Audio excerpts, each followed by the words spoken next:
Welcome to my YouTube. Please subscribe, like, and share.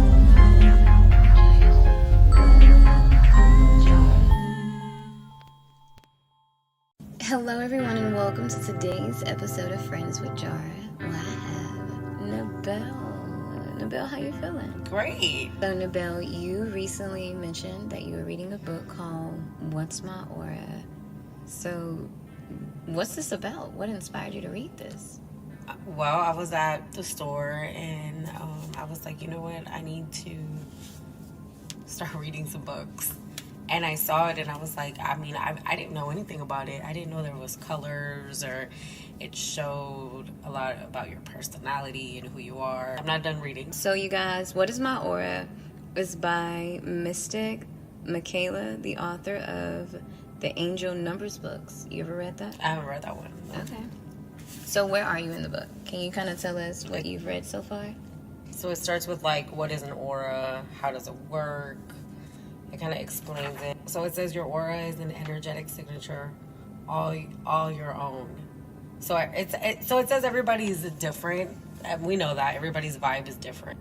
So it says your aura is also colorful, and the colors present in your aura reflect personality traits, skills, emotions, and imprints of experiences you've had in your life. Wow. Right. That's pretty heavy.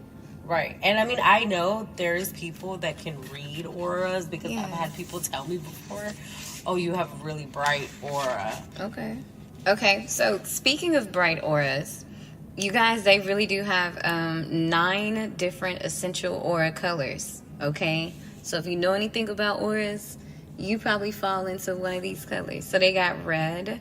Red auras are strong and assertive, natural leaders. They have blue. Blue auras are loving and healing people. Some of the traits of the yellow are curious, organized, and introspective. And it actually says they have preferred fitness activities like Pilates and yoga. Oh, wow. Okay, let's go back. Let me see. So, red aura people are normally police officers, firefighters, service person, salesperson, entrepreneur. Okay. It says they like weightlifting, cardio. You know what? Red kind of goes with that theme, right? Yeah. Yeah. Definitely. Okay. The blue aura people. Let's see what they like. Walking, any activities with friends, teachers, therapists, nurse, office manager. Yeah. That makes sense. Mm-hmm. Yeah. Okay. Purple. What do you think purple has? Dancing, group of fitness. Yeah, freelance writer. Okay, we got green, hiking, running, golf. Ooh, and their biggest concern is waste. Yeah, because green go with money. Right. Okay, so what we won't do is like spoil the ending for her or the ending for you guys. But we did pick up some other books. The next book that we picked up, Nabil actually picked this one up. It's called It's About Time by Valerie Burton, The Art of Choosing. So, Nabil, what do you think about that word, choosing?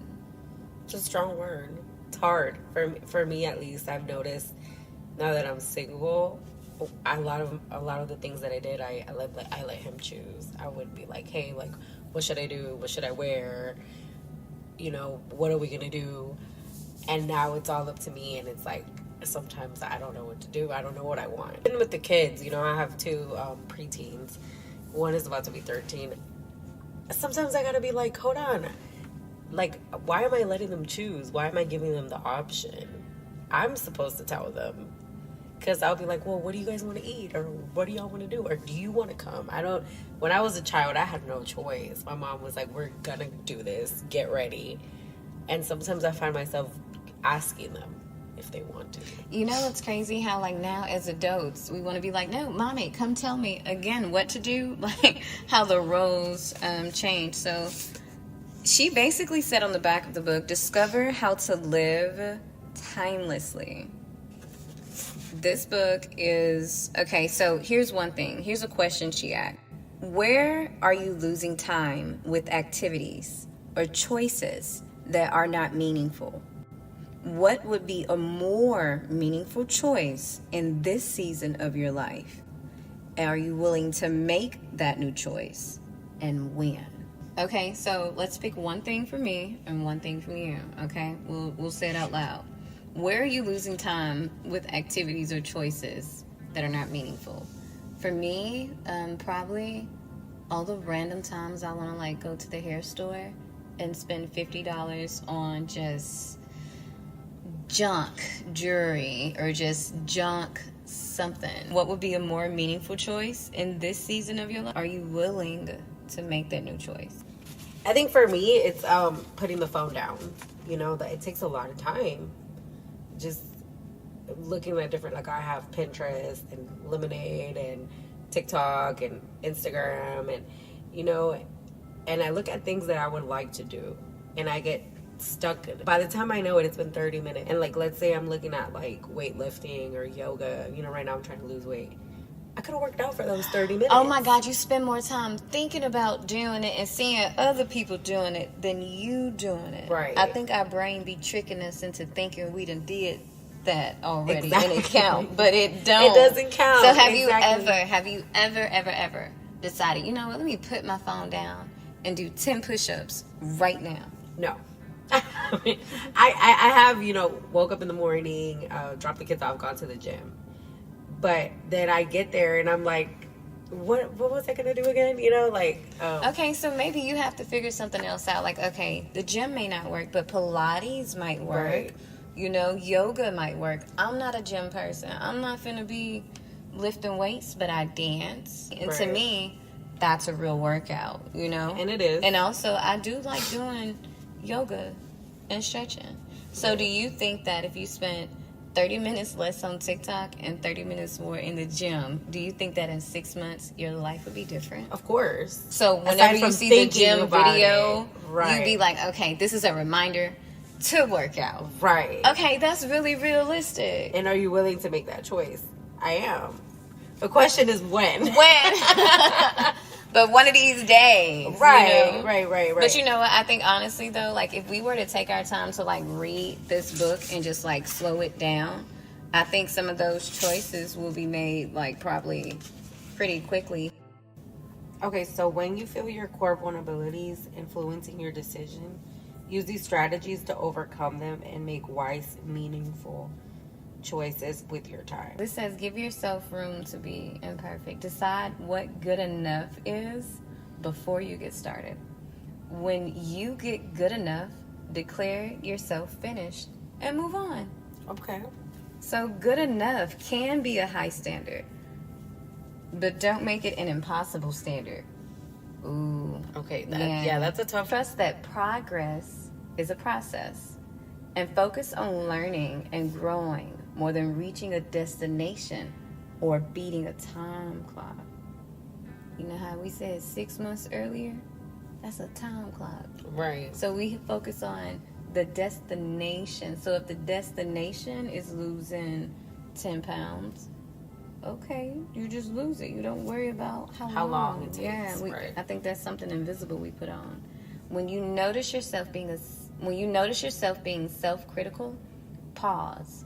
Then intentionally switch to self-compassion. Acknowledge your effort and progress and talk to yourself the way you talk to someone you care about. Be kind to yourself. Girl, this lady got a good book. She do. So the last book that we have is Say Goodbye to Survival Mode by Crystal Payne. What do you think about that title? It's deep because a lot of us don't even know that we're in survival mode. Now, Nabil, what is survival mode? Let's give 3 signs that says you may be in survival mode. Can I give you one? Yeah. When people say things like, trust no one. Y'all know, this is a collective conscience, you guys, where the goal really is like love, like peace and harmony. You know what I mean? But when you think, trust no one, I only trust myself, that's because you only in a game for yourself. And the truth is that it's a big picture, you know, to everything, you know, we have in life. Our next $1 million could be in the conversation we have with that lady over there. Like, you just never know. Okay, so give me another example. What else we got? I also think survival mode is like in your actions, like when you're only, like you said, for yourself, but also like when you're only in it for yourself, like you're Stealing, doing things lying. only for yourself. I think you're in survival mode when you only think about yourself and what's convenient for you, even if you're with a group of friends. And say you guys are somewhere and y'all have been there for a long time and everybody's ready to go, and you rode with another person and they're ready to go, but they don't want to leave you, and you don't care. Everybody's eyes are closing, everybody's ready to go, and you're just like, and and people are like, why is this person doing that? Well, you don't know what they're really going through. Right. You also don't know how come they don't want to be at home either. And I think that sometimes, like, we as friends, we forget that when we go out, with people, just because we got a loving family at home, like, if this person is, like, literally crying to get to the house, like, it may be something, like, more scarier, going on than that friend is, like, actually saying. Right. Which brings me back to the point of Friends with Jarra, is because I do want people to realize, like, the signs of sadness in their friends. My best friend committed suicide back in 2017. But we both had a lot of suicidal signs. You know what I mean? Right now, the teenage suicidal rate is up like crazy, Mm-hmm. But if you can teach them in advance to say goodbye to survival mode, teach them things like, it's about time, and where is my aura at 16, 17? It'll save them from being 30. The trauma that we all have, now that we have children, broken homes, and we're all trying to, raise everybody in the same environment. Knowing about your aura and your energy, I think, is like a topic I think the world is like super excited about. Yeah, it's definitely hot right now. Everybody wants to learn about manifestation and, how to have good energy and everybody block bad energy. Yes, everybody wants to learn, like, okay, what is good? How do we get good? How do we get to be the best I can be for my life, this lifetime, and enjoy it to the fullest? I love it. I think that's a really beautiful journey. I think so too. Yeah. And I mean, and it also sucks when you're around people that just don't get the concept. They just have the worst energy and the worst, like, just think everything's bad. And well, that's literally because of their energetic signature too. And then also, we have to realize, like, just because you're in heaven here doesn't mean other people are. Some people are in hell, while they live on earth. And that's really, like, if they don't choose to change their energy, because just like me, just like you, at one point we thought everything sucked, everything was bad, and then one day out of nowhere you wake up and you learn, like, wow, life can get good.